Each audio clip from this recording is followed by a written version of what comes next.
Okay, so I want to start today with a scenario. Mm-hmm. And I think it's going to feel uncomfortably familiar for a lot of you. Oh, I'm ready to feel called out. Right. So picture this. You're sitting on your couch. It's late, maybe 9:30 p.m. You're a little tired, maybe a bit bored. TV's on in the background, phone in hand. Exactly. Yeah. And you open an app or browser tab, doesn't matter which. You have absolutely no intention of buying anything. You're just looking. Just scrolling. Mm. The modern version of window shopping, Mhm. but the store has, everything in the world. And then 20 minutes later, somehow your credit card information has been entered. You've bought a specialized coffee grinder Oh. or noise-canceling headphones. Some skincare serum that promises to fix everything. Yes. And the weirdest part is, in that moment, as you click place order, you feel this real sense of accomplishment, like you just solved a problem. And then the box shows up 3 days later, and you just look at it and think, why? Why did I do that? That is the exact question we are digging into today. Because we love to think of ourselves as rational, Homo economicus, making logical choices. Right. But the stack of research we're exploring for this deep dive, all focused on the psychology of spending, just completely shatters that idea. It really does. That rational actor model it's basically a fairy tale we tell ourselves. The reality that these sources describe is so much messier. It's not logic. No, it's biology. It's emotion. A lot of the time, it's a coping mechanism. And before we get into the neuroscience, which we are definitely going to do, I think we need to set a ground rule for this deep dive. Okay. Because reading through this, I definitely had a few moments where I winced. It is really easy to feel judged. For sure. But the authors are so clear about this. The goal here is not guilt. No. Guilt is actually the enemy. As we'll see, guilt is a stressor. And what does stress do? It triggers more spending, a vicious loop. So the mission today is awareness over guilt. Exactly. We're just popping the hood to see how the engine works so that next time you feel that urge, you understand the mechanism. You're not just a passenger. Okay, let's pop the hood. And we have to start with the engine itself, the brain. Right. Most people have heard of dopamine. It's always called the pleasure chemical. You buy something, you get dopamine, you feel good.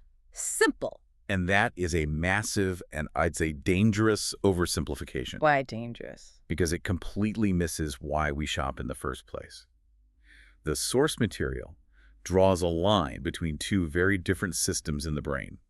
There's the wanting system and the liking system. This part really blew my mind. I just assumed they were the same thing. I want a pizza because I like the pizza. You'd think so, but in the brain, they run on totally different neural pathways. Liking is opioids and endocannabinoids. That's the actual enjoyment when you eat the slice or, wear the new sweater. Okay. But wanting, that's all dopamine. And dopamine is not about pleasure. It's about pursuit. It's the hunting instinct. Precisely. Yeah. It's a seeking system. Evolution designed it to get you off the couch to find food or a partner. So when you see those headphones online, your brain isn't releasing dopamine to say, hey, those are nice. What is it saying? It's creating an itch, a tension. It's saying, if you get that, your life will be better. Go get it. That makes so much sense. It explains why the anticipation is almost always better than the actual thing. Mm-hmm. I was reading about prediction error, and it just clicked. It explains that letdown feeling perfectly. Right. Can you break that down? Yeah. So the dopamine spikes during the hunt, right? It Yeah. peaks just before you get the thing. So right when you click buy, you're basically high on the possibility of how great this thing will make your life. And then it arrives. And then it arrives, and your brain goes, okay, mission complete, and the dopamine just crashes. And that's the prediction error. Your brain predicted this huge, life-altering reward. The reality is, it's just a physical object. It's a coffee grinder. It can't possibly live up to that chemical hype. And right on the heels of that, hedonic adaptation kicks in. Which is the fancy term for the fact that we just get used to stuff incredibly quickly. That shiny new car is just the car in a month. The new phone is just my phone. The baseline just resets. Yeah. And because that dopamine rush is gone and the new thing is now normal, the brain immediately starts scanning the horizon for the next target. It's a treadmill. It's a biological treadmill. And just realizing that, I think, is the first step toward freedom. You're not broken for wanting more things. You're literally fighting millions of years of programming that says pursuit is survival. And it can't just be biology, right? Because if it were only dopamine, we'd all be addicted to buying everything all the time. But we have our own specific triggers. Yes. This is where we move from the engine to the driver. Dopamine provides the fuel, but our emotions are steering the car. The sources mentioned that acronym, HALT, hungry, angry, lonely, tired. Right, the classic triggers. But it felt like they went deeper. They talked about spending as a form of emotional regulation. Or maybe emotional dysregulation. I mean, Yeah. think about retail therapy. We say it as a joke, but it is a very real psychological event. How does that actually work? Well, when you're stressed, your cortisol levels are high. The act of spending, making a choice, acquiring something, can give you a temporary hit that lowers that stress. But there was one specific emotional driver in the text that really stood out to me. And it wasn't just stress, it was the need for control. Oh, that's a huge one. The idea that when life feels totally out of control, your job is insane, the news is overwhelming, you feel this loss of agency, you can't fix the world. You can't fix your boss. But you can buy a label maker. The label maker is the perfect example. It's the symbol of order. It is. I have totally done this. I felt overwhelmed by some huge project, and instead of working on it, I go on Amazon and buy organizational tools. The source called it proxy control. That's such a great term for it. You solve a tiny, manageable problem because the macro problem feels too big. A transaction is a perfect little story. I want this, I pay for it, I get it. It's a moment of pure cause and effect in a world that, rarely feels that simple. It creates this false sense of stability. For 5 minutes, you are the master of your universe. And that's why it's so compelling. You're not buying the product, you're buying the feeling of being in charge. And then there's just plain old boredom, which I think we underestimate. The reading mentioned the dopamine menu concept, that we all have this menu of things we can do to get a little stimulation. And for many of us, shopping has just become the easiest appetizer to order. Because it's frictionless. Reading a book takes effort. Learning to play guitar takes effort. Scrolling and clicking. It's passive. It's high reward, low effort stimulation that fills that void instantly. Okay, so we've got the biological engine with dopamine. We've got the emotional triggers like stress and control. But we aren't doing this in a vacuum. No, we're doing it in an environment that is engineered from the ground up to weaponize those two things against us. Now we have to talk about the marketing machine. And not just ads exist. The sources were really specific about how sophisticated this has all become. It's not about product features anymore. It's about identity. This is the ideal self gap. Marketers know you have your actual self, who you are today, maybe a little tired, a little insecure, and then you have your ideal self. The person you want to be. The person you want to be. The fit, adventurous, organized, successful you. And the product is always positioned as the bridge between the two. Exactly. They aren't selling a jacket.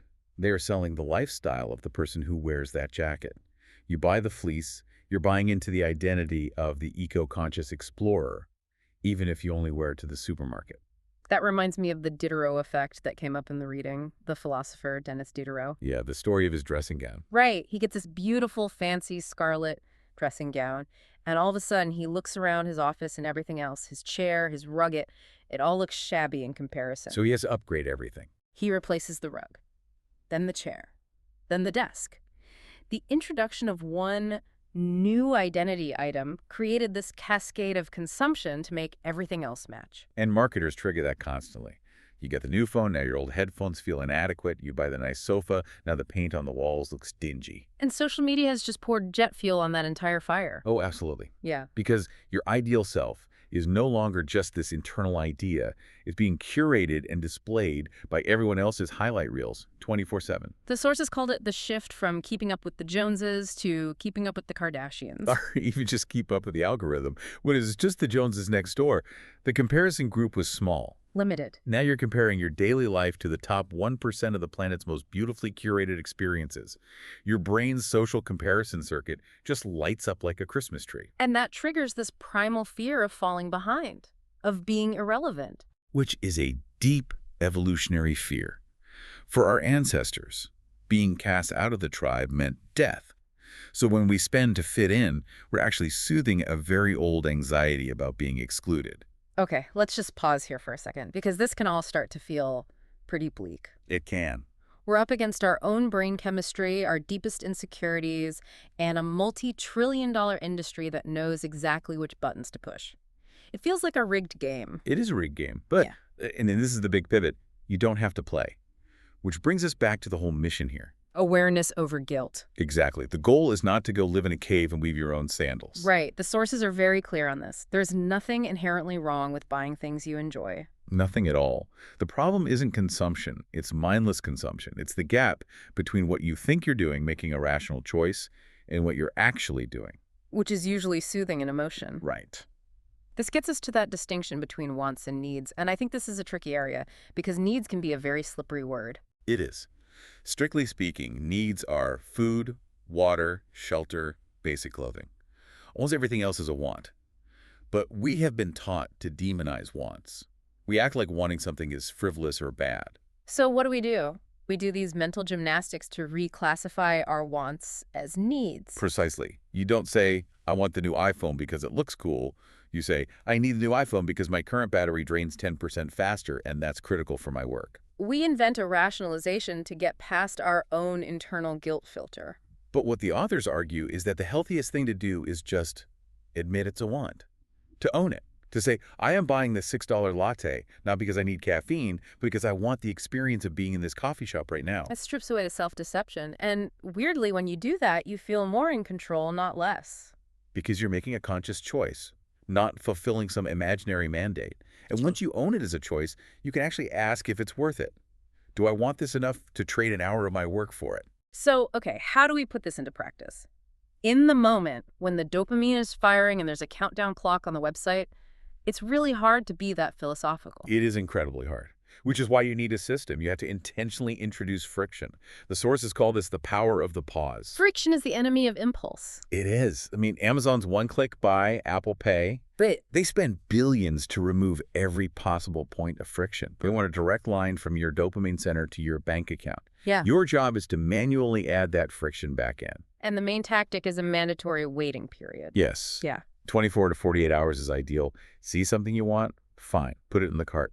But you make a hard rule. You cannot click buy until tomorrow. What's happening in the brain during that delay? The neurochemicals are metabolizing that intense dopamine spike we talked about. It has a half-life. It's powerful, but it's short. If you just step away, the chemical urge literally fades. You wake up the next morning with cool brain, not a hot one. I've done this, and it's actually shocking how often I completely forget I even put something in the cart. And that's the proof right there. If you forgot about it, it was never about the item. It was about the feeling in that moment. So during that pause, the text says to ask yourself 3 specific questions, and they aren't, can I afford this? No, that's a math question. These are psychological questions. Question 1 is, why do I want this right now? The key words are right now. It forces you to look at the immediate trigger. Did I just see an ad? Did I have a bad day? Am I bored? Okay. Question 2, how am I feeling at this moment? This is the AGLT check. If the answer is I'm feeling lonely or I'm feeling stressed, then you know the purchase is probably a coping mechanism. Yeah. And a new pair of shoes is a terrible cure for loneliness. Well, that's the hard truth. Okay, and the third question, which I think is maybe the most powerful, will this matter to me in a month? This one is huge. It breaks the tunnel vision of urgency. Our brains are terrible at thinking about our future selves. We always prioritize present me. This question forces you to imagine future you. It's about seeing past the unboxing. Visualize the item after the novelty has worn off.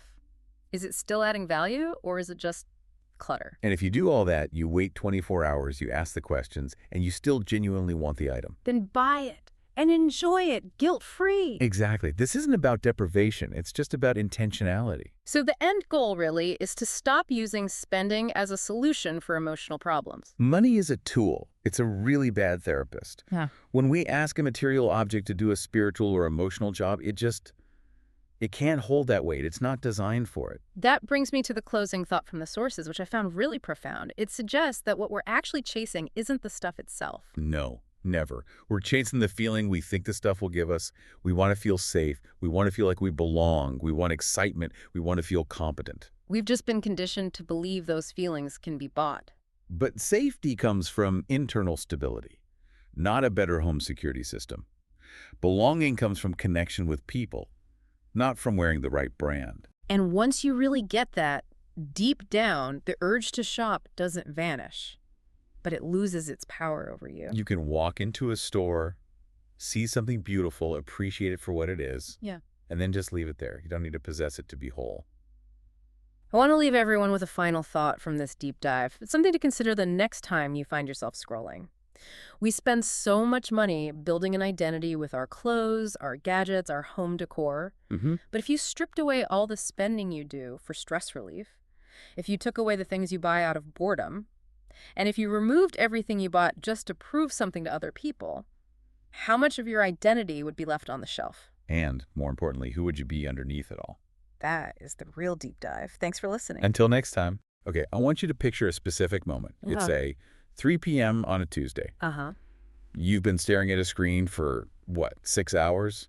Your coffee has long since worn off. And you're left with that jittery, sort of acidic feeling in your stomach. Exactly. You look at your to-do list, and somehow, and this is the part that drives me crazy, it is actually longer than it was at 9 a.m. Then comes that physical sensation, right? That tightening in the chest. Yes. It's that low-level hum of panic, the voice in your head just whispering, you are not doing enough, you're behind, you are failing. And that's pretty much the universal soundtrack of modern work. We're all, culturally conditioned to think the solution is just to speed up.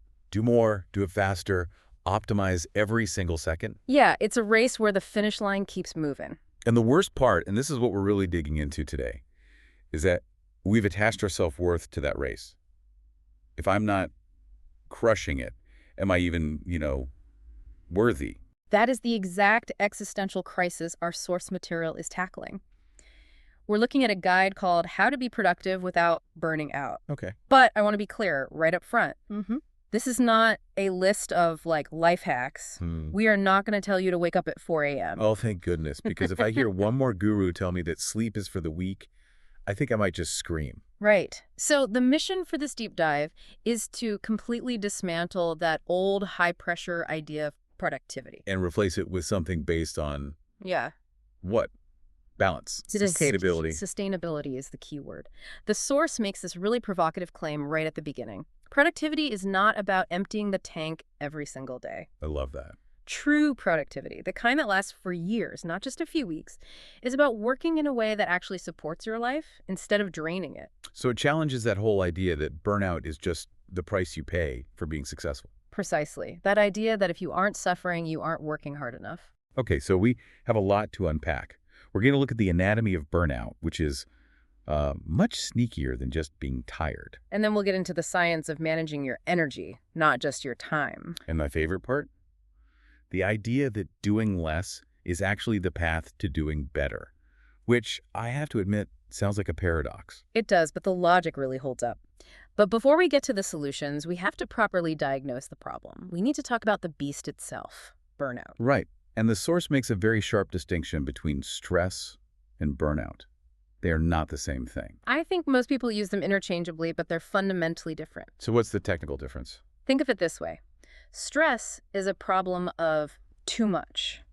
Too many pressures, too many demands. You feel overwhelmed. But you can still imagine that if you just got things under control, you'd feel better. You're still sort of in the fight. Exactly. You're engaged. Burnout is different. It's a problem of not enough. Not enough motivation, not enough connection, not enough meaning. It's a state of emptiness. Yes. The text defines it as what happens when effort goes on for a long, long time without any meaning or rest. That hits hard. It's the futility of it. Feeling like a hamster on a wheel, you're moving, but you're going nowhere. And the source really emphasizes this does not happen overnight. This is so crucial for you to understand. You don't just wake up one day and have burnout. No, it's a slow creep.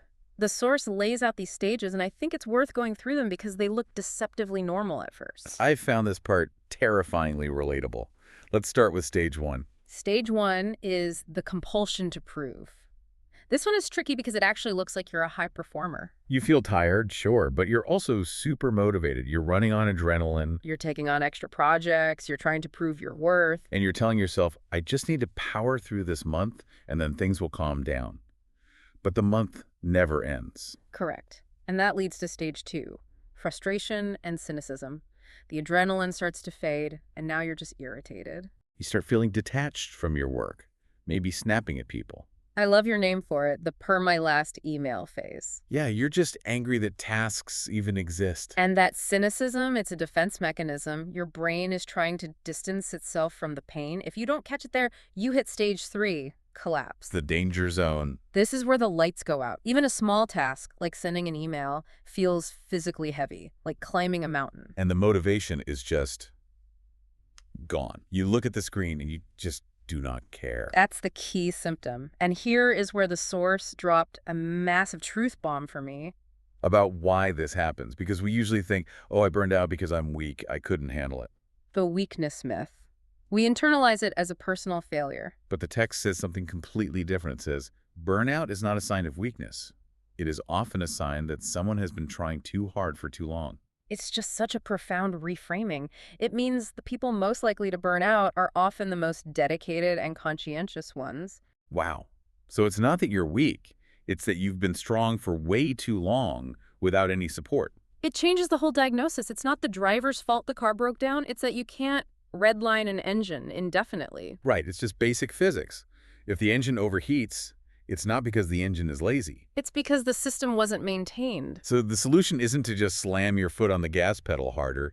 The source says we need a whole paradigm shift away from time management. And toward energy management. This is the real pivot point of the whole guide. Because traditional productivity is obsessed with the clock, right? Yeah. 8 hours, fill them up. It treats us like machines.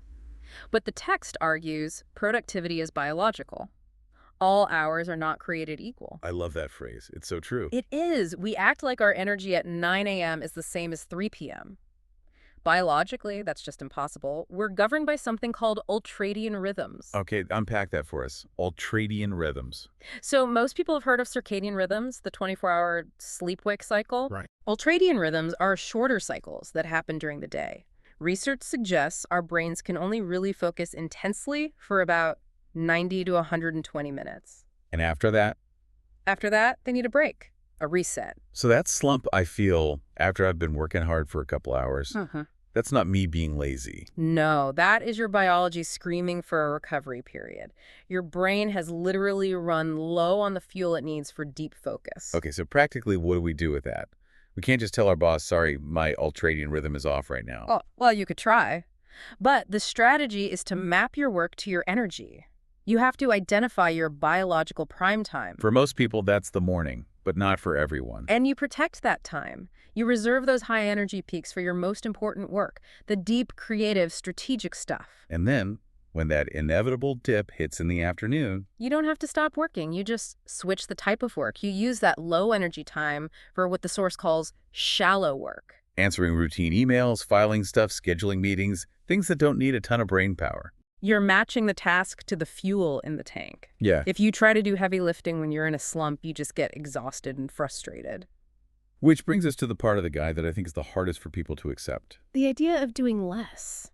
In a culture that just screams hustle 24/7, this feels, I don't know, almost illegal. It feels completely counterintuitive, but the source grounds this in the science of cognitive load. It says a long to-do list is actually a productivity killer. Why is that? Well, it's more than just being intimidating. When your brain sees a list with 50 items on it, it registers a threat. It creates a stress response. And stress makes it harder to focus. It biologically inhibits the part of your brain you need for focus.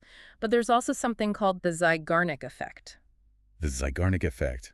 Sounds like a Bond villain. It's a psychological thing where your brain remembers unfinished tasks much better than finished ones. All those unfinished things on my list are just hanging out in the back of my mind. Exactly. They create open loops that are constantly draining your mental battery in the background. You're sabotaging your own focus. Plus, every time you jump between tasks, there's a cost, right? A huge one. They call it switching cost.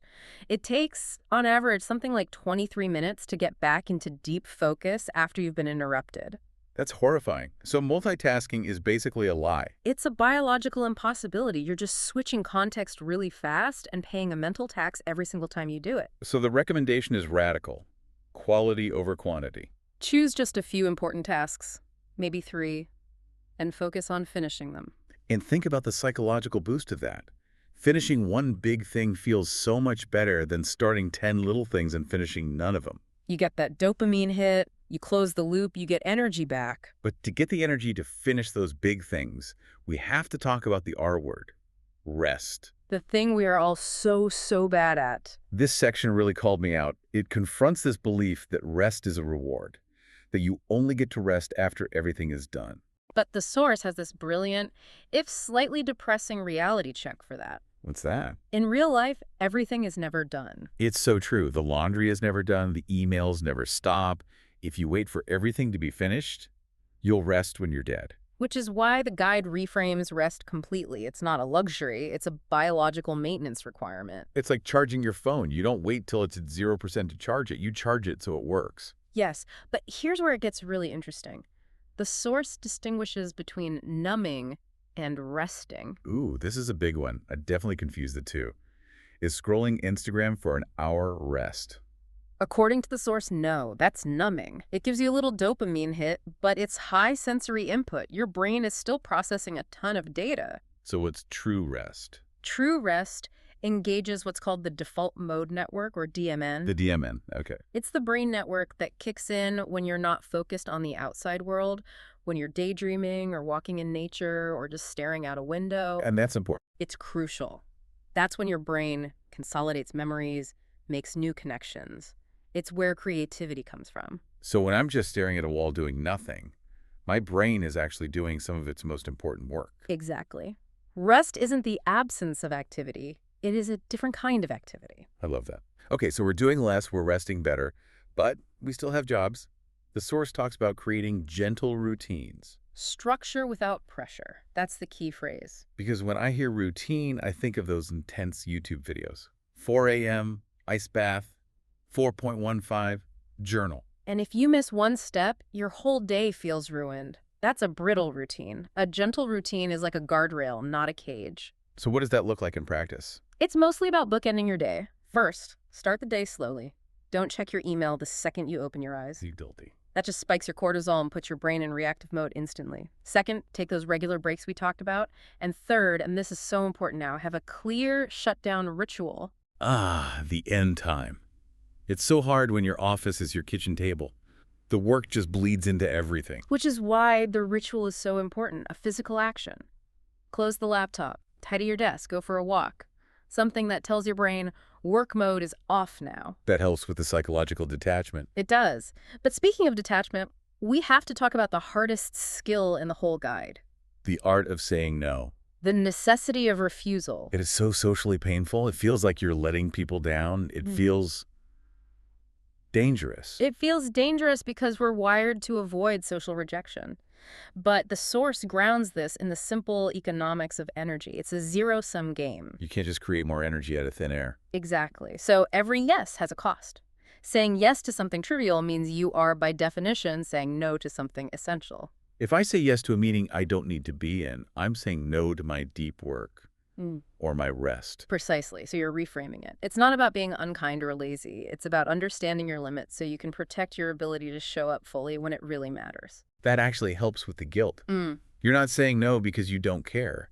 You're saying no because you care about doing a good job on the things that count.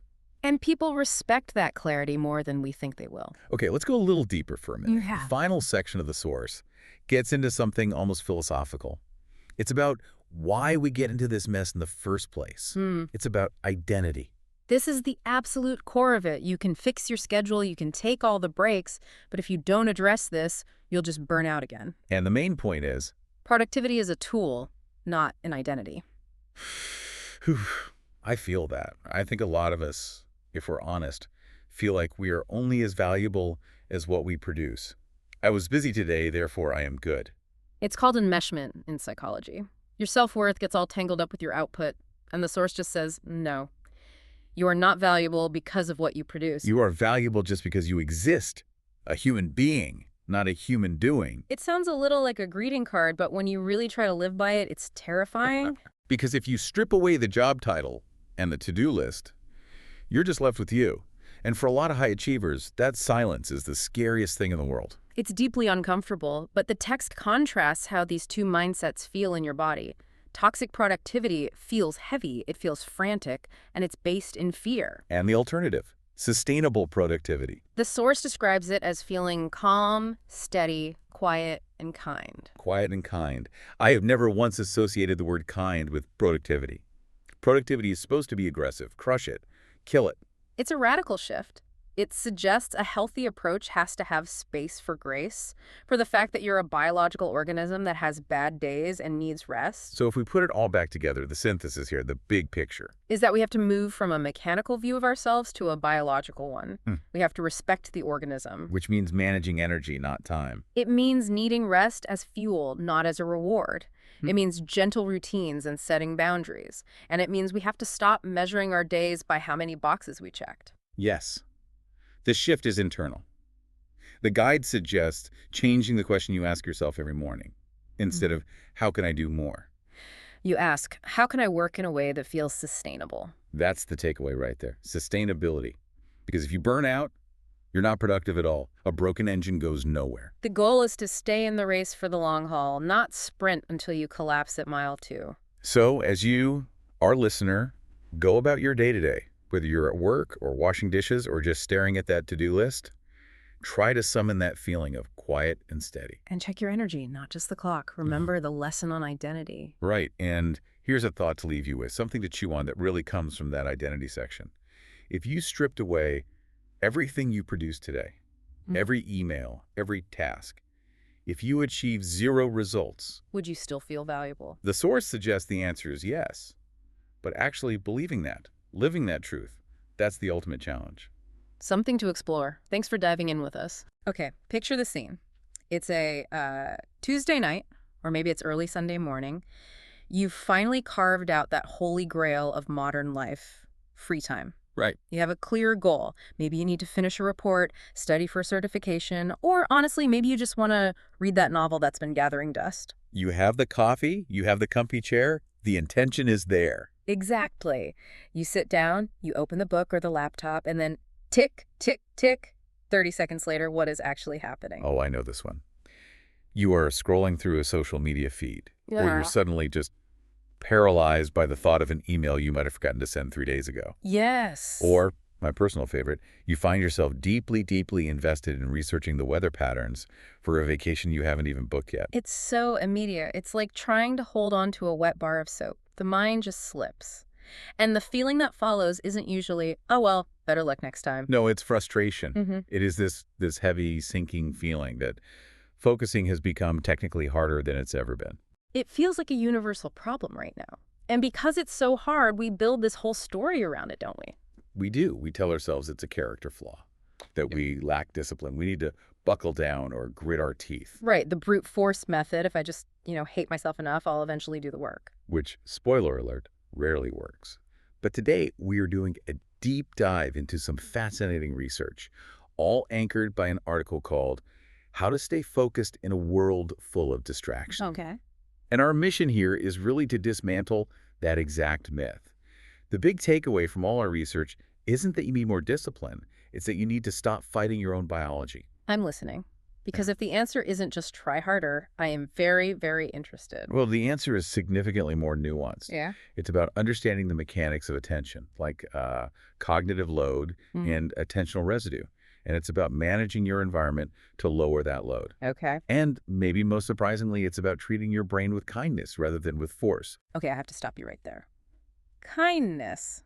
I'm going to be honest, that sounds a little soft. If I have a deadline in 2 hours and I'm procrastinating, being kind to my brain feels like a great way to get fired. How does kindness actually get the report written? It sounds so counterintuitive, I know. But the research suggests that, well, that self-flagellation, it actually takes up mental bandwidth. It consumes the very energy you need for the task. Yeah. The source makes it really clear. Focus isn't a personality trait you lack. It's a biological system that you can actually optimize. So let's get into the machinery of this, because I think most people, myself included, assume the problem is obvious. It's the glowing rectangle in my pocket. It's the phone. That is certainly the external trigger. I mean, the source acknowledges that today's world is an ecosystem of noise notifications, messages, algorithm video feeds, all of it. Right. But here is where it gets really interesting and where we need to look at the brain's default mode network. The source makes this critical distinction between external noise and internal noise. Internal noise, you mean like my own brain's sabotaging me? Essentially, we tend to think distraction comes from the outside. But studies show that, on average, we shift our attention about 4 times per minute, often without any external prompt at all. 4 times a minute. That's terrifying. It's the internal noise. We're talking about worries, random memories, future planning, that awkward thing you said 5 years ago. Oh, yes. This is often linked to that default mode network in the brain, which activates when we aren't focused on a specific task. It's basically the daydreaming circuit. So I can be in a soundproof bunker, phone locked in a safe, and my default mode network is still going to be throwing random thoughts at me. Precisely. And the source points out that technology just aggravates this. It's not just that the apps catch our attention, it's that our interaction with them has rewired our baseline for stimulation. The dopamine loop, the slot machine effect. Exactly. And over time, the brain just habituates to that high level of input. So when you finally do turn everything off, silence doesn't feel peaceful. Silence feels threatening. It feels like withdrawal. Silence can feel uncomfortable. That really hits home for me. It explains why I reach for my phone when I'm just standing in an elevator for 10 seconds. You're not even checking anything specific, right? No, I'm just avoiding the silence. You're avoiding the drop in stimulation. And the source puts it really well. This doesn't mean something is wrong with you. It means your brain is responding naturally to the environment it lives in. Your brain is trying to protect you from boredom. I think that validation is so important because it's easy to spiral into thinking I'm broken or I used to be able to read for 3 hours. What happened to my brain? You are not broken. You're just adapted to a high stimulation world. And once you realize that internal noise is a biological reflex, you can stop blaming your character and start adjusting your strategy. Speaking of character, that brings us to another huge myth the source tackles, the idea of the focused personality. I hear this constantly. Oh, I'm just not the focused type. I've said it myself. I'm a creative, scattered brain. I thrive in chaos. Is that even a real thing? It's a very common excuse. And while, sure, personality traits vary, the source frames focus completely differently. It argues that focus is a skill. It's a neurocognitive capacity, not some fixed personality trait. So if it's a skill, that implies it can be trained, like learning a language. Or even more physically, like a muscle. Right. The source uses the muscle analogy, and I want to get a little deeper into that. If you put your arm in a cast for 6 weeks, what happens? Well, the muscle shrinks. It atrophies. Right. And in our modern environment, our deep focus muscle is essentially in a cast. We rarely use it because we're constantly grazing on shallow information. Yeah. So when you try to use it, it feels weak. It feels painful. So when I sit down to work and I feel that physical resistance that I can't do this feeling, that's just the atrophy talking. That is the muscle fatigue. A physical muscle gets stronger when you use it gently and regularly. But what happens if you try to, I don't know, bench press 300 pounds on your first day back at the gym? You tear something, you get injured. Badly. And attention works the same way. The source says attention gets tired when it's overused or constantly interrupted. If you're forcing it all day, of course it's going to fail. Right. The goal, according to our material, isn't perfect robot-like focus. The goal is gentle, repeatable attention. Gentle, repeatable attention. That feels so much more sustainable than the, hustle culture version of focus. Sustainability is everything. If you view focus as a muscle, you realize you have to treat it with care. You don't scream at a bicep to get bigger. You train it. Okay, let's talk about that training. Because if willpower is a finite resource, which I definitely feel it is, how do we bypass the need for it? We have to look at something called cognitive load theory. The source argues that one of the most effective ways to improve focus is to change your environment to reduce the load on your working memory. This is the environment over willpower argument. Yes.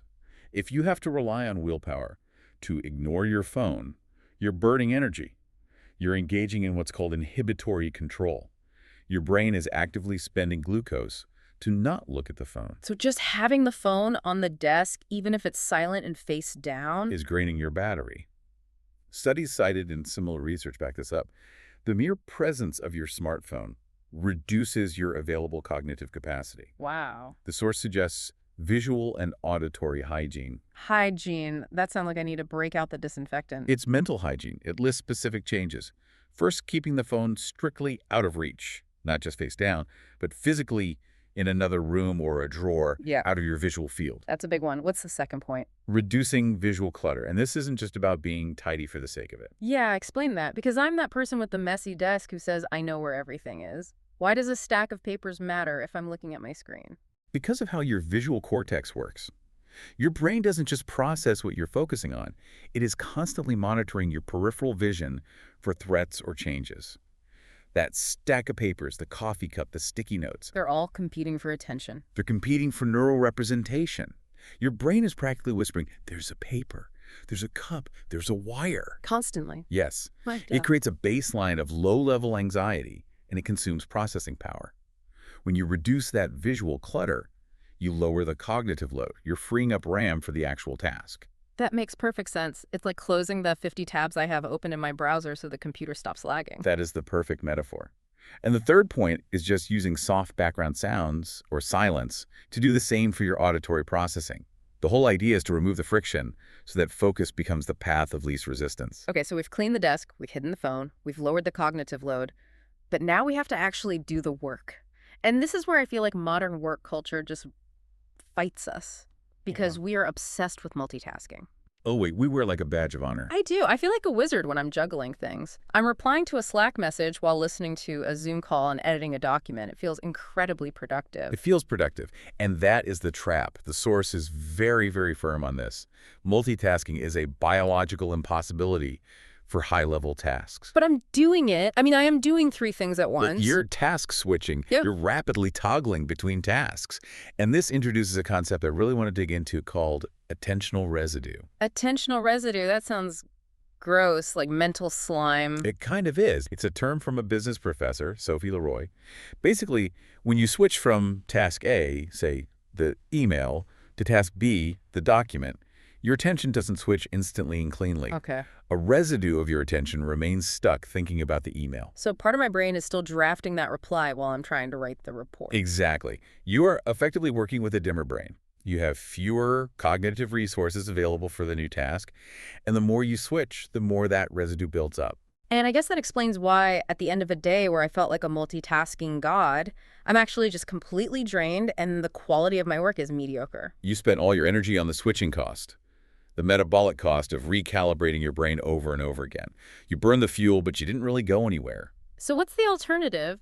Single tasking sounds painfully slow. It feels slow because you aren't getting those rapid-fire dopamine hits from switching all the time. But the source advocates for doing one thing at a time. Even small moments of it prevent that residue buildup. But let's be real, just do one thing is hard when I have a to-do list a mile long. It is, which is why the source redefines the duration of focus. This part really stood out to me. We tend to think deep work means locking ourselves away for 4 hours like a monk. Right. If I can't focus for 4 hours, I shouldn't even bother starting. But the source says focus doesn't need to be long. Even 10 or 15 minutes of unfragmented, single-task attention is meaningful. 10 minutes. I'm going to push back a little here. 10 minutes feels like nothing.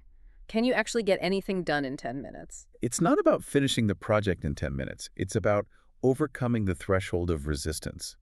If you tell your brain, we need to focus for 4 hours, the amygdala, your fear center, it just lights up. It's too big of a mountain to climb. It perceives a threat. It says, no way, that's too much pain.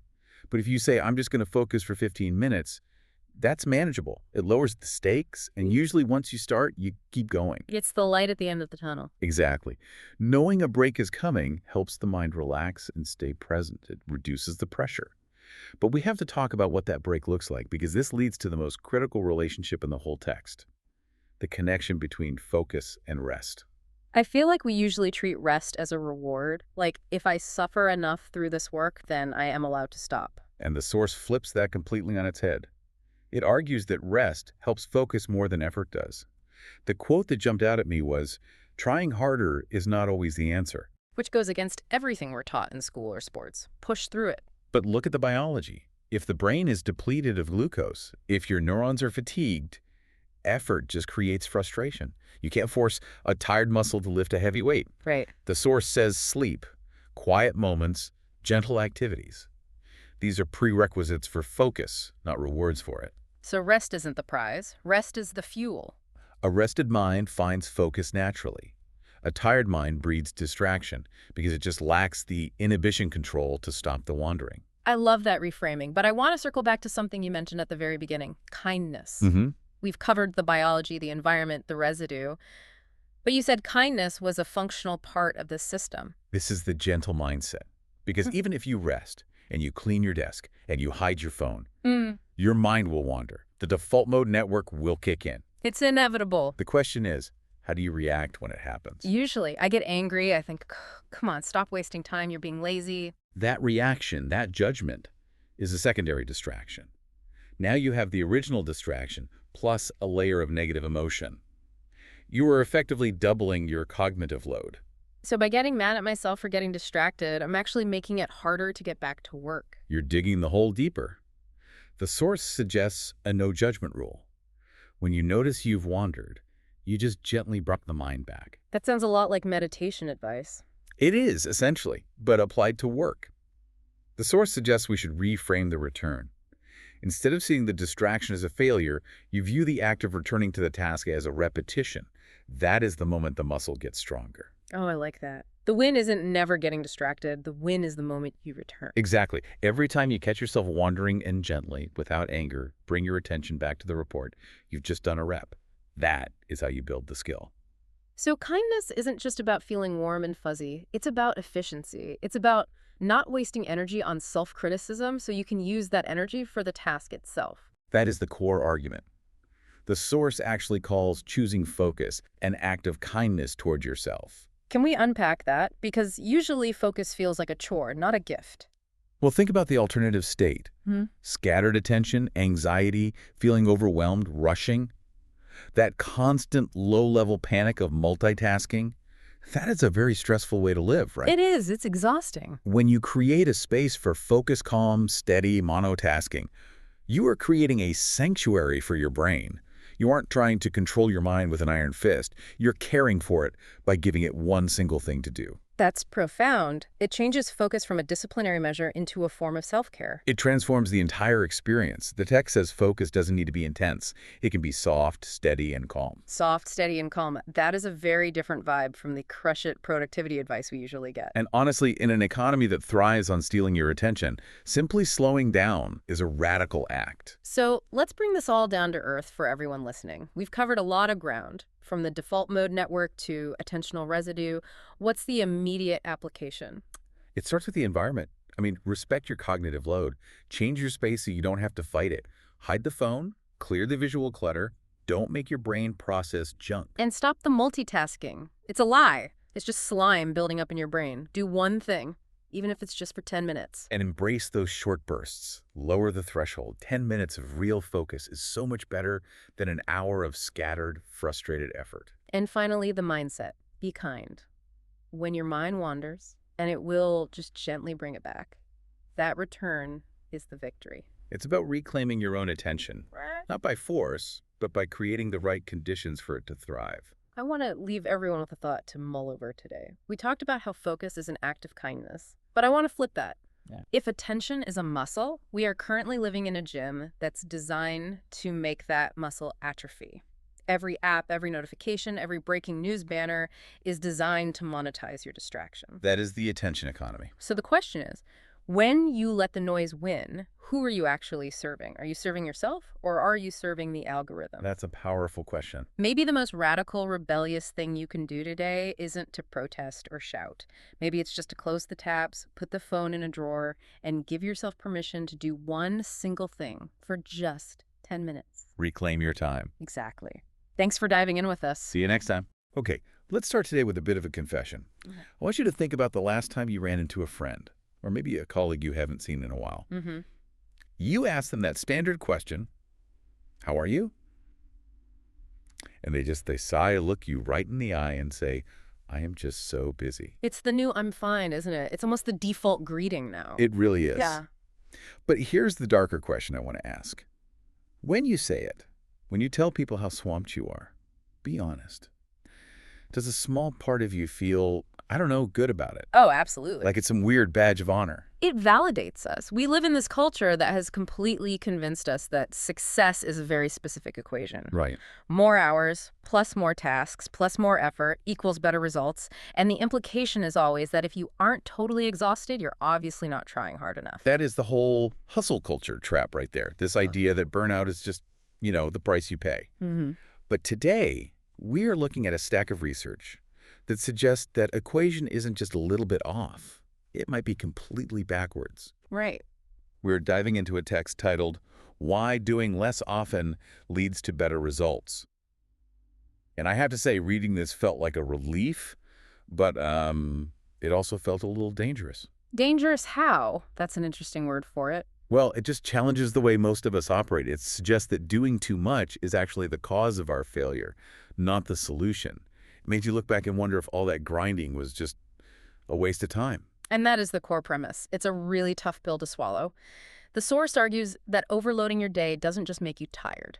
Which is obvious. Yeah, that part we know. It says it leads to actual confusion, stress, and, objectively poor outcomes. The argument is that busyness literally makes you worse at your job. So just to be clear from the start, this isn't a deep dive about, self-care in the sense of taking a spa day because you deserve it. No, not at all. This is about performance strategy. A strategic pivot. Precisely. The mission for this deep dive is to really unpack the mechanics, the neuroscience and psychology of it, of why our brains just plain function better with less input. We want to see how slowing down isn't about laziness, it's about being more effective. Okay, I want to get into the nuts and bolts Okay. because do less sounds great, but in the real world, it's terrifying. Yeah. The source starts by identifying this villain in our daily lives. It calls it mental noise. Mental noise is such a fantastic term for this. I mean, think about a typical day for you. Yeah. Your schedule is just stuff. You have tasks, you have messages pinging every few minutes, family stuff, the news. The source describes your mind in that state as just noisy. It feels like static or like a swarm of bees in your head. It's actually worse than static because static is consistent. It's kinetic. Your thoughts are literally jumping from one thing to another without ever really landing on anything. Right. So in that state, your brain never actually settles on one problem. It just skims the surface of like 20 different things. It's like having 50 browser tabs open in your brain. You get that feeling where the computer fan starts whirring like a jet engine, and there's music playing from some tab you can't even find. That's the perfect analogy. And just think about the performance of that computer. It slows down, it crashes.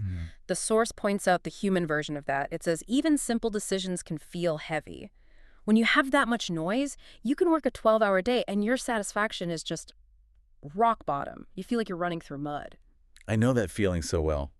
And my reaction, usually, is to just push harder. Wow. I think, okay, I just need to grind through this. I tell myself I need to answer more emails to clear the deck so I can finally think.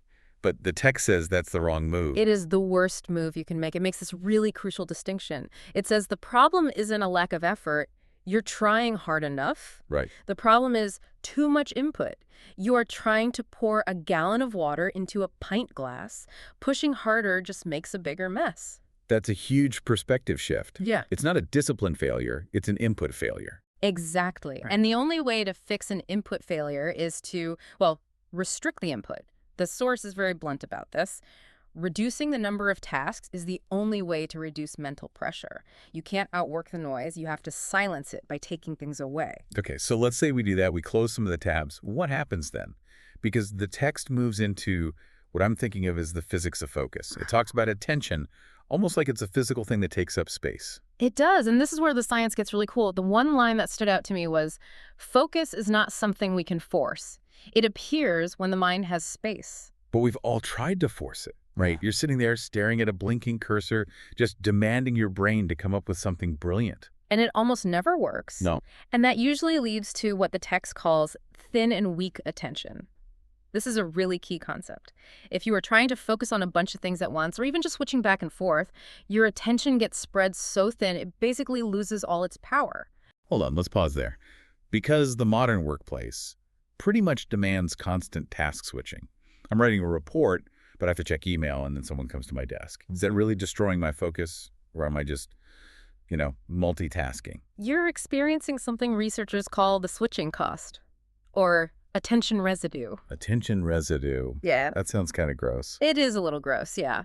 The idea is that when you switch from, say, task A, your report, to task B, the email, your brain doesn't just snap over instantly. Yeah. A big part of your cognitive processing is still stuck on task A. So you're reading the email, but part of your brain is still chewing on the report. You're literally not all there for the new task. So every time I switch tabs, I'm leaving a little piece of my brain behind. That's it, exactly. And if you do that 20 times an hour, you have no brain left for what's in front of you. The source argues that when you do less, you eliminate that residue. You actually allow for deep focus.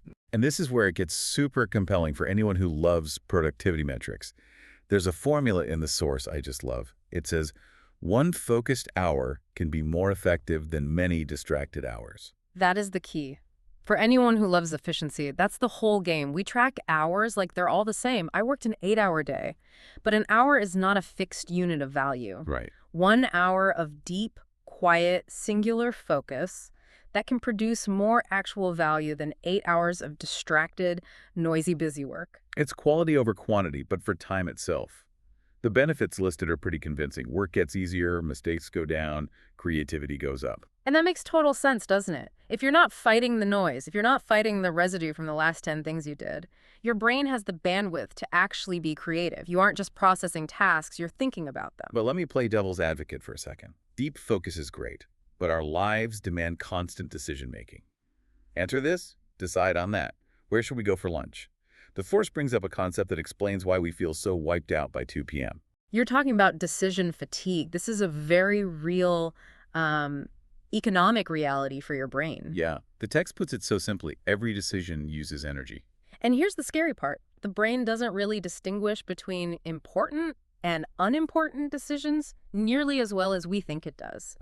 So whether you're deciding on a multi-million-dollar strategy or what font to use in an email, every single choice burns a little bit of mental fuel. So if your day is just chaotic and unstructured, you're burning through all your fuel, just figuring out the logistics of how to live, you're exhausted before you even get to the real work. Precisely. You're spending all your energy on the menu, not the meal. You just deplete your glucose, your willpower, your executive function, just trying to navigate the chaos. So what's the fix then? How do we stop that fuel leak? Because I can't just stop making decisions. The Source is a big advocate for simple routines. Now, I know the word routine sounds boring, it sounds restrictive. A little bit. But the Source argues routines are powerful because they remove small choices. Okay. So if I always check my email at 9 a.m., I don't have to spend energy deciding if I should check it. I just do it. Exactly. Yeah. Or if you eat the same thing for breakfast, or have a set way you start a meeting, it creates what it calls a calm structure.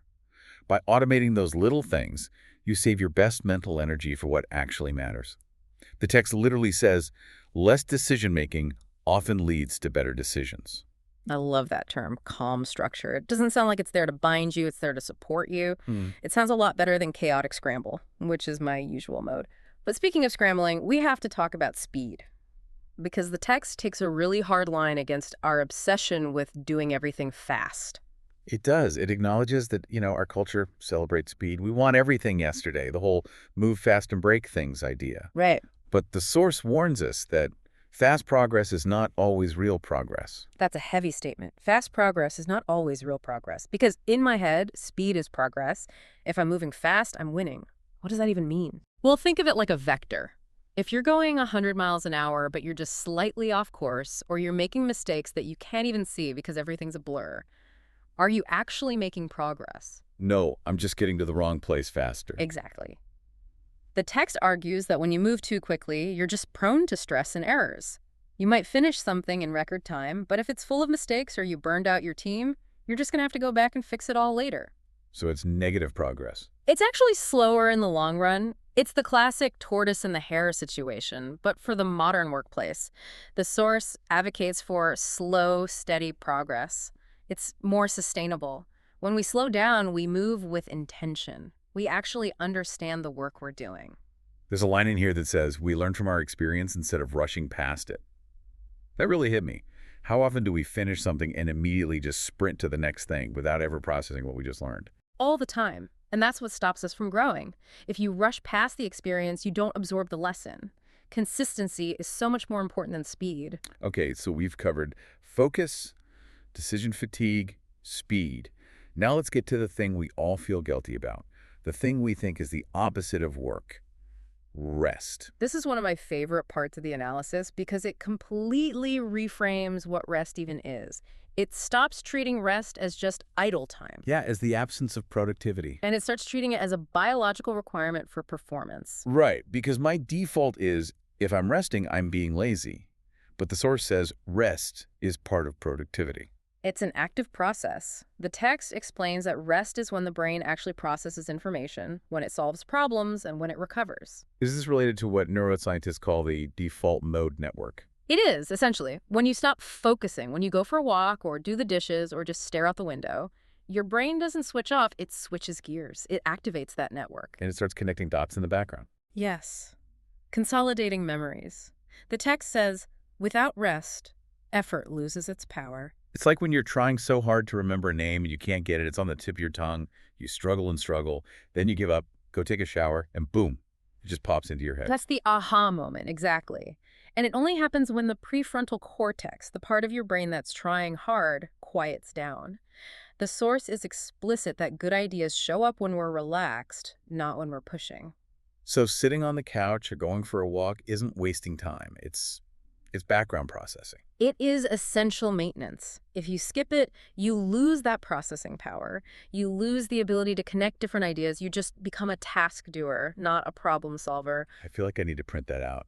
Do not disturb. I am currently background processing. It's a valid work status, but you have to really mean it. You can't be resting while also scrolling through emails on your phone. Right, that's just different noise. It has to be a true disconnection. That's a crucial point. So let's connect this back to the output. If we do less, rest more, slow down. The fear is the work will suffer. That'll produce less. Does the work actually get better? The source argues the complete opposite. It's all about quality over quantity. When you focus on fewer tasks, you can give each one more care. Which makes sense. If I have 3 things to do today instead of 30, I can actually pay attention to the details. You notice things. You make thoughtful choices. The text notes that this leads to results that feel more satisfying, more lasting. And just as important, it reduces that feeling of being completely overwhelmed. You're not just churning out widgets, you're crafting something. But here's the big hurdle, and I think this is the biggest one for people listening. It's not that they don't want to do this. It's the fear, the FOMO. The fear that if I don't do everything, if I say no, I'm failing, or I'll fall behind.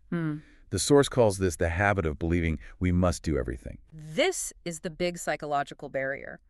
We've all been conditioned to think that saying no is a sign of weakness or a lost opportunity. But the expert voice in this text gives us a really stark reality check.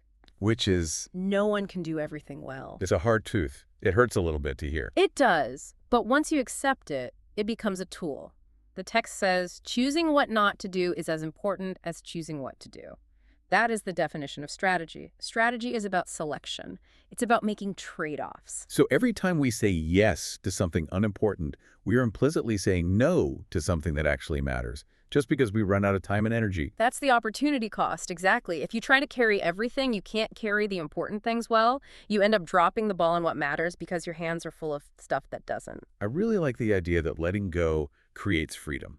It's not about giving up. It's about freeing up your energy to invest it where it will have a real impact. Letting go is how you protect the quality of what's left. It's how you honor the work you do choose to do. So we're reframing doing less. It's not a failure. What did the text call it? A gentle strategy. I really like that phrase. It's a calm way forward.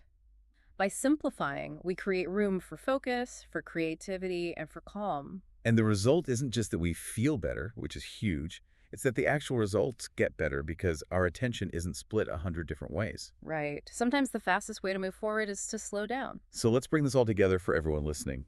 We started with the noise of too much, that brain fog from just being overloaded. And we moved to the physics of focus, understanding that attention needs space and that task switching has a huge cognitive tax, that attention residue. We talked about how simple routines can save our best energy by cutting down on decision fatigue. Basically, put the boring stuff on autopilot. Exactly. Then we debunked the need for speed, swapping it for slow, steady progress, and we reclaimed rest as a critical part of the work itself, not the opposite of it. And finally, we landed on the strategy of selection, the power of letting go. It's a whole system for, regaining control of your own brain. So what does this mean for you, the listener? You might be prepping for a meeting right now or stuck in traffic trying to survive a busy week. Why does this all matter at this very moment? It matters because we live in an age of infinite input. There will always be more emails, more news, more requests for your time. If your strategy is just do more, you will eventually break. To really understand things, to be truly effective, you have to stop trying to consume everything at You have once. to build that fence around your attention. You do. You have to value your own mental energy enough to protect it, because no one else is going to do it for you. Here is a thought to leave you with. We talked about that metric. One focused hour is worth more than many distracted hours. It's the golden rule of this whole philosophy. If that's true, and the source makes a very compelling case that it is, Yeah. I want you to ask yourself, what is the one focused hour in your life right now that would be worth more than a whole day of just being busy? Is it finishing that one project that's been hanging over you? Is it finally planning out your year?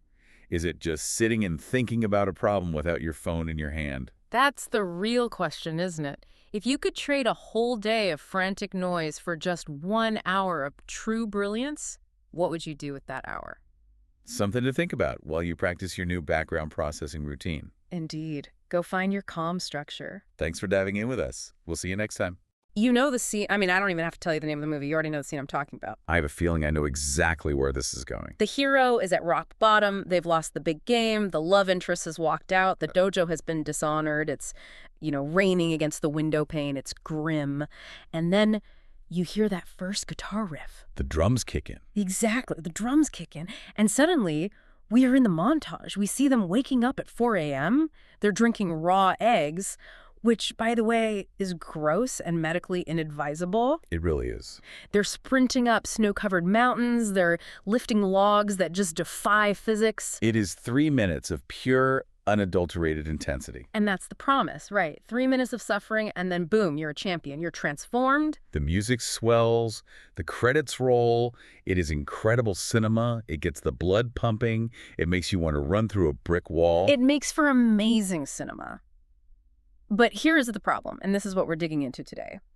I think deep down, we try to edit our actual lives, like that movie. Oh, for sure. We think, okay, I want to learn Spanish, or I want to get six-pack abs, and we assume the way to get there is the montage. We think we need to go 100 miles per hour immediately. We think we need intensity. And that is exactly where most of us fall off the wagon. Because while intensity looks great on a movie screen, the source material we're looking at today argues that it's actually a terrible strategy for real human beings. Which brings us to today's deep dive. We are stripping down this fascinating piece of writing titled Why Consistency Beats Intensity. And look, I know consistency sounds like maybe the most unsexy word in the English language. It's not exactly a word you put on a movie poster. The fast and the consistent. The fast and the moderately reliable, it just doesn't sell tickets. But honestly, reading through this, I felt personally attacked. This text explains every failed New Year's resolution I've ever had. It's a reality check. The mission today is to deconstruct why we are so addicted to that high-octane intensity, why it almost biologically sets us up to fail, and how we can switch to a strategy that the source calls quiet. It's a strategy that is calmer, slower, but, and this is the key, it actually works. Quiet but works. I want to live there. Wow. So let's unpack this. The source material starts by admitting something important, which I really appreciate. What's that? Intensity feels good. We don't just do it because we think we have to. We do it because we like the high. We do. The text describes intensity as starting with strong motivation. It's a very specific emotional state. You know that feeling, usually late on a Sunday night. Oh, the Sunday scaries transform into Superman Sunday. Right. You're sitting there, you're mapping out the week. You decide, I'm going to wake up 2 hours early every day. I'm going to meal prep organic lunches. I'm going to read a book a week and learn to code. And in that moment, just in your head, you feel powerful. You feel like you've already achieved it just by planning it. It's seductive. You get the dopamine hit of being a superhero before you've even lifted a finger. It feels like you're fixing your life. But the source points out the fatal flaw in this.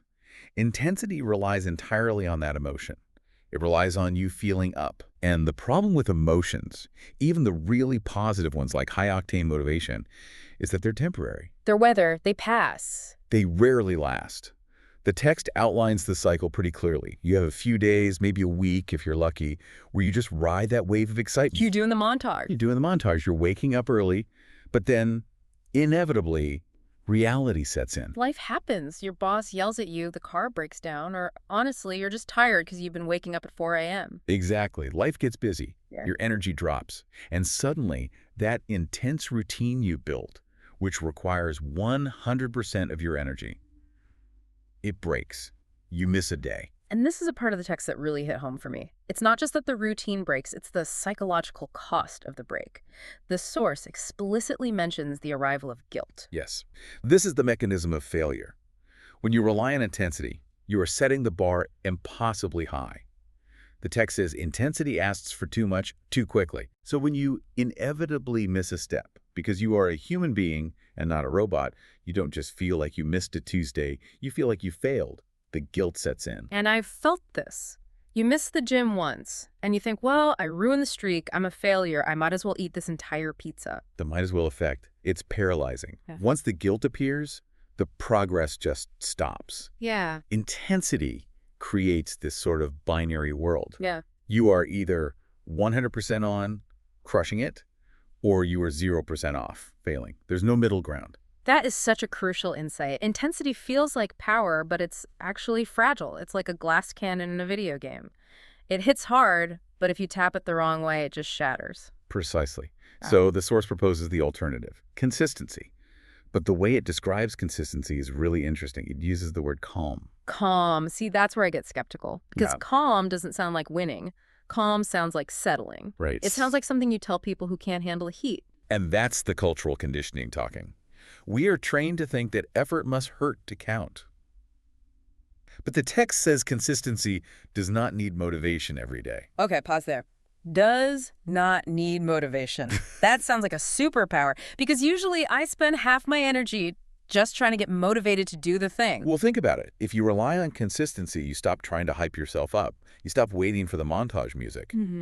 Consistency relies on habits, not emotions. It's mechanical.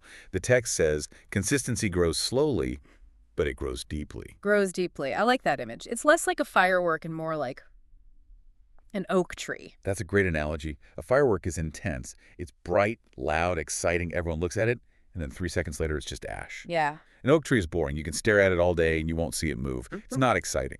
Give it 5 years, 10 years, it's immovable. It has roots. So if we're moving away from the emotional high of intensity, the fireworks, what are we replacing it with? The source actually gets into the biology of this, right? It's not just philosophy. There's a brain element here. Right. This is where it gets fascinating. The source dives into how the human brain actually learns. And the key word here isn't inspiration or willpower. It's repetition. So walk us through the neuroscience here. Why does the brain care about repetition more than intensity? Well, the text explains that repeated actions create neural pathways. But let's visualize this. I want you to imagine a really dense, overgrown jungle. Okay, I'm in the jungle. I've got a machete in my hand. It's humid. Perfect. Now imagine you need to create a path. If you sprint through that forest once with maximum intensity, screaming, hacking away, running as fast as you can, Yeah. you might make a dent. Right. You might chop down a few vines, you make a lot of noise, you sweat, you work incredibly hard, but then you go home and you don't come back for a month. What happens to that trail? Oh, the jungle grows back.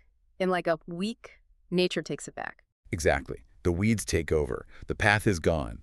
The brain is efficient. If you don't use a pathway, it prunes it. It says, oh, that was a one-time thing. Delete.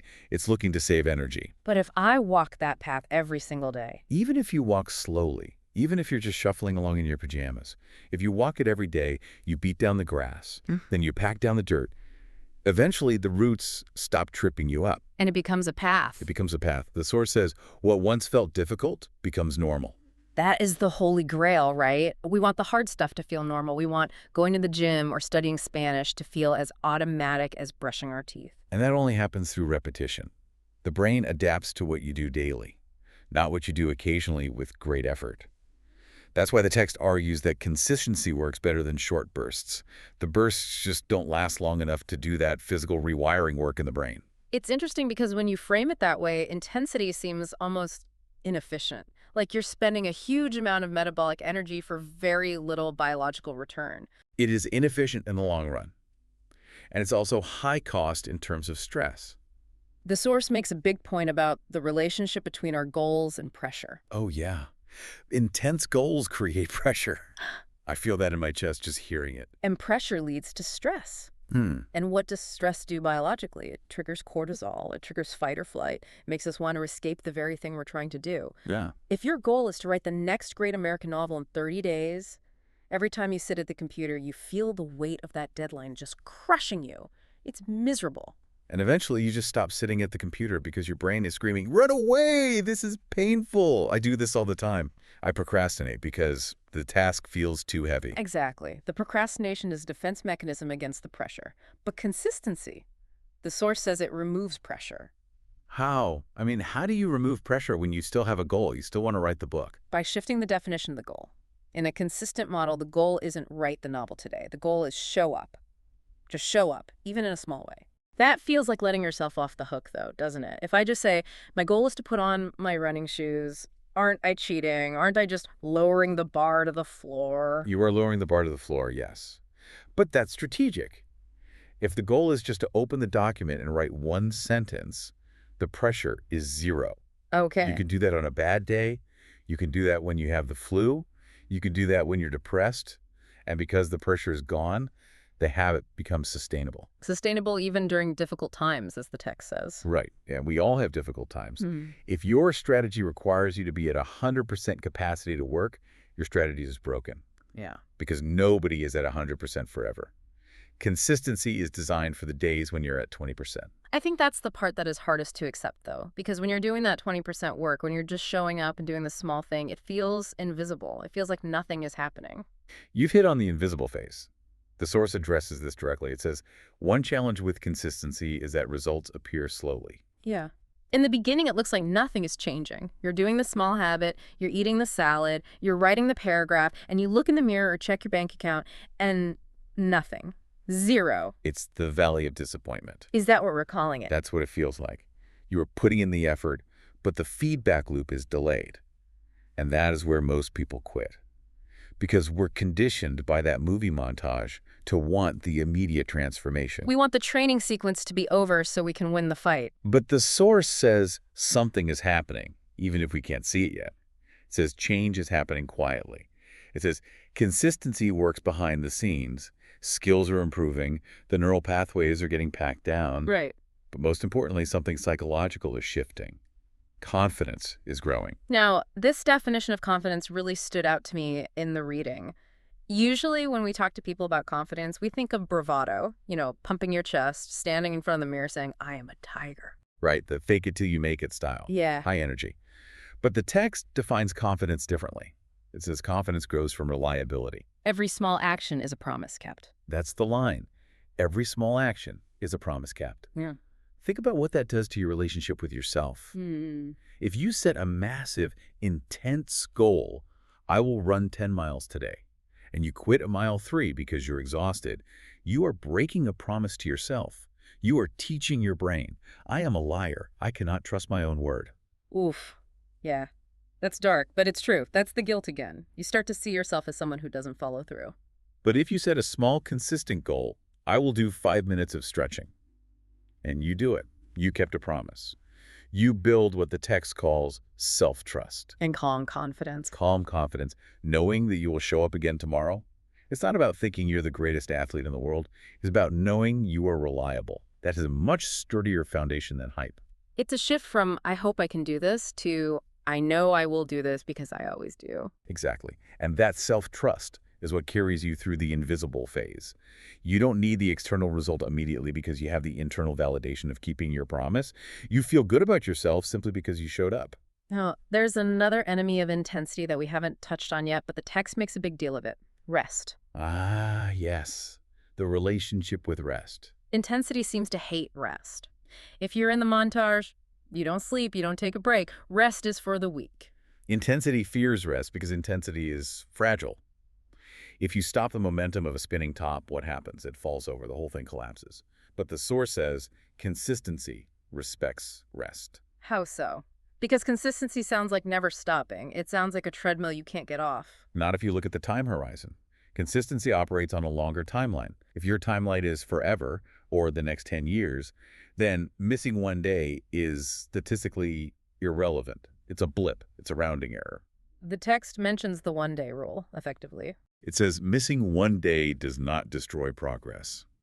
If you are intense, missing a day ruins the streak. You know those apps that track your streak? Oh, I live in fear of the owl on my language app. If I lose my streak, I feel like I've lost everything. Right, and that's the danger of intensity gamification. It ruins the perfection. Mm-hmm. But if you are consistent, you just return. Returning gently. That's the phrase used. I love that phrasing. It sounds so much nicer than grinding back. Yes. Returning gently keeps the habit alive. This is so important. It removes the fear. If you miss a day, you don't beat yourself up. You don't spiral into shame. You don't eat the whole pizza. You don't eat the whole pizza. You just get back to it the next day. It's forgiving. It is. Yeah. And because it's forgiving, you're less likely to quit altogether. Yeah. It turns a failure into just a pause. It stops the shame spiral before it starts. It really does sound like a gentle path to real results, which is how the source describes it. But I have to play devil's advocate for a second here. Go for it. I have to speak for the part of me that wants to be a hero. Is it boring? Okay, straight answer. I appreciate that. The source admits it. It says, consistency is not exciting. It is simple.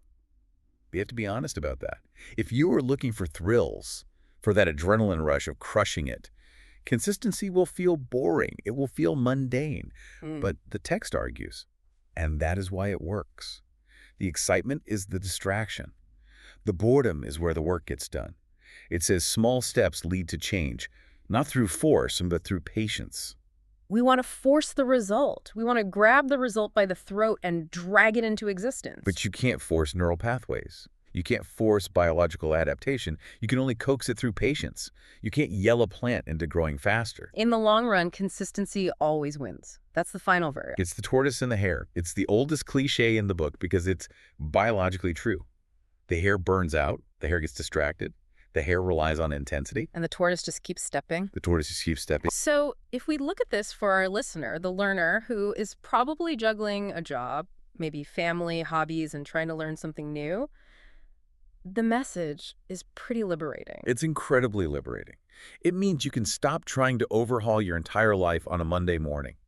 You don't need a radical transformation. You don't need to wake up at 4 a.m. unless you really, really want to. You just need to pick something small. Something so small it feels almost too easy, ridiculously easy, and then do it again tomorrow and the day after. And if you miss a day, you forgive yourself instantly and you do it the day after that. No drama, no guilt. I think that's the biggest takeaway for me, the removal of the drama. We make self-improvement so dramatic. We make it this battle between good and evil, laziness and productivity. And this text is saying, hey, put down the sword. Just do the small thing. Exactly. Lower the stakes, lower the pressure, raise the consistency. That's the formula. It's funny. We started talking about movie montages. Yeah. And I realize now that a movie about consistency would be the worst movie ever made. It would be absolutely unwatchable. It would just be a 2-hour shot of a guy reading 2 pages of a book every night for a year. No music, just page turning. The critics would hate it. It'd get 0% on Rotten Tomatoes. But the guy in the movie, by the end, he's actually read the books. He's actually learned the language. He's actually changed. Right. The montage hero usually ends up back on the couch a month later with a pulled muscle and a sense of failure. That is the reality check we all needed. It is. So as we wrap up this deep dive into why consistency beats intensity, let's bring it back to you, the listener. We've talked about neural pathways, about the trap of the emotional high and the power of the quiet strategy. The bottom line is that you have a choice between feeling impressive for a week or actually becoming impressive over a year. I love that.